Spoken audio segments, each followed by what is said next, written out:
Çanolli dje, duke filluar nga ofendimet, provokimet, gjestet e forta që ishin këtu në shtëpi.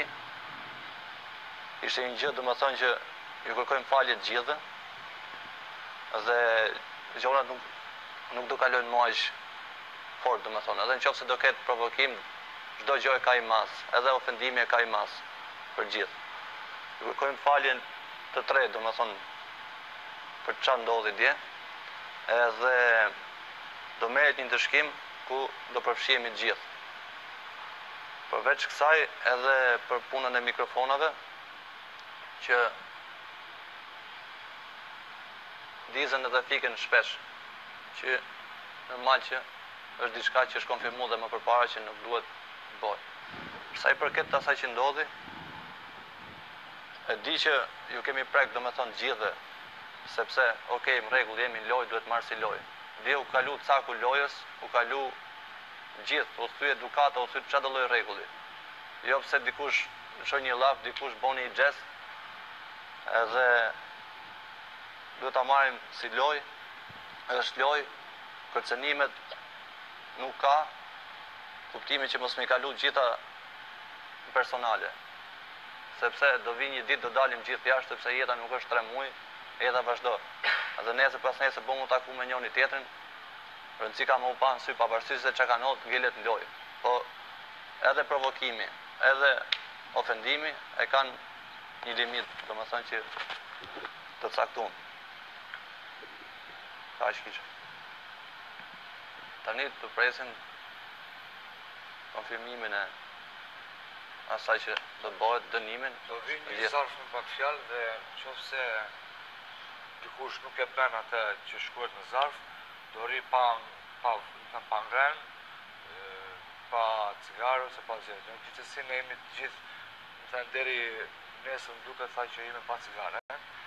Do vinë një zarf që do japi gjitha ato urdhërimet që duhet bëjmë ne.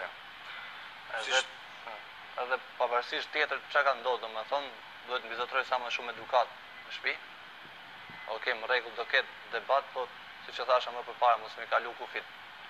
Edhe mos më prek domethënë gjona që gjithsesi do të preket atë shqimin. Po. Deri në moment sa konfirmohet, që në atë moment. Jo, vazhdo.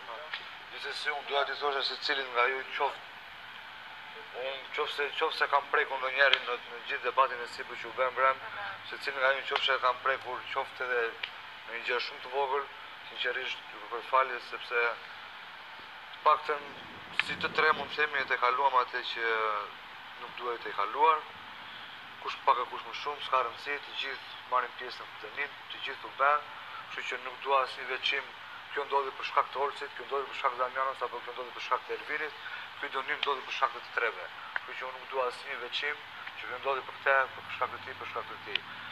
Dhe siç thash se cilit për ju, nëse unë ju kam lënduar në debatin e sipër, në personalitet apo unë ndjet fyr nga një fjalë që unë nuk kem thënë, ju kërkoj falje.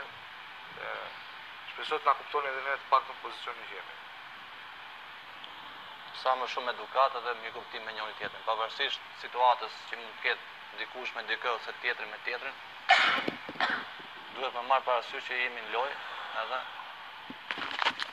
duhet të zbatojmë rregullat. Sepse siç fitojmë gjithë diçka, ashtu dhe humbim gjithë diçka. Kështu që tani duhet presim që të konfirmojmë. Doja t'ju kërkoja falje të gjithëve, doja t'ju thoja që shijoni sa më shumë këtë eksperiencë dhe tregoni vlerat më të mira që keni. Mos i merrni, domethënë, çdo diskutim me inat, me tendencë, sepse tu kemi ardhur për të diskutuar, për të folur. Domethënë, shijoni dhe tregoni vlerat më të mira që kemi edhe ne të gjithë secili, domethënë çat marrim nga çdo individ. Mos jemi gjithmonë një debat e kërtit kokën nga muri, mos flasim se nuk është gjë e mirë. Domethënë, të transmetojmë diçka pozitive, aq më tepër që është love edition. Domethënë duhet të ketë pak më shumë harmoni dhe dashuri, domethënë që ne nuk po e tregojmë ashtu siç duhet. Ju kërkoj falje të gjithëve.